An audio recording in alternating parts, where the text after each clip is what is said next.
नवदरो में गढ़ी पुलिस बेवा औरत के क़त्ल करण की साजिश नाकाम बनाने की दावा कई है।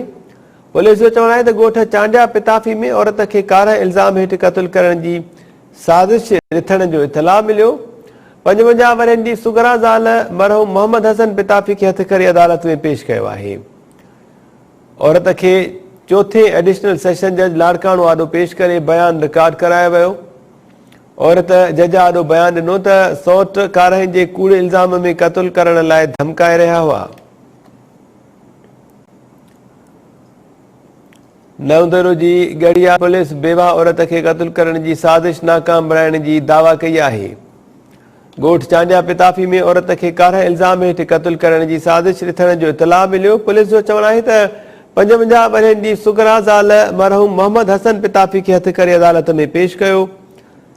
औरत के चौथे एडिशनल सेशन जज लाड़काणो आॾो पेश करे बयान रिकॉर्ड कराया वो। तफ़सील मालूम क्यों था टाइम न्यूज़ नवदरो के रिपोर्टर नूर मोहम्मद सुमरो खान। नूर मोहम्मद छा अपडेट्स है वट? जी बिल्कुल महताब गढ़ी खुदा बख्श थाणो जी हद गोठ चांडिया पिताबी में 5 ॿारनि जी मां बेवा औरत 55 वरनि जी सुगरा ज़ाल मरहूम मोहम्मद हसन पिताफी के मुबैना कारनि इल्ज़ाम हेठ क़त्ल करण की साजिश वारे कुछ इतला ते गढ़ी खुदा बख्श भुटो पुलिस कामयाब कार्रवाई करे औरत के हथ करे थाने ते आंदो।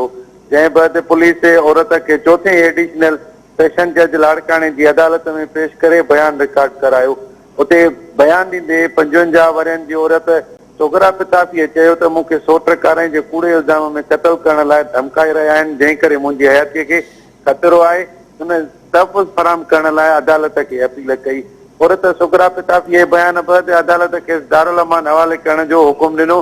जैसे त राब्तो करण ते एसएचओ गढ़ी खुदा बख्श भुटो बुधायो तो असांखे गुझो इतला मिलो तो चांडिया पिताफी गोठ में औरत के कार इल्ज़ाम हेठ क़त्ल करण की साजिश थी रही है, जैकी असीं हथ करे कोर्ट जे मार्फत दारुल अमान हवाले किया है। जैसे त जेके उनके क़त्ल करण की साजिश करे रहा हुआ उन्हनि जवाबदारनि के गिरफ्तार करण जूं कोशिशूं जारी आहिनि। जी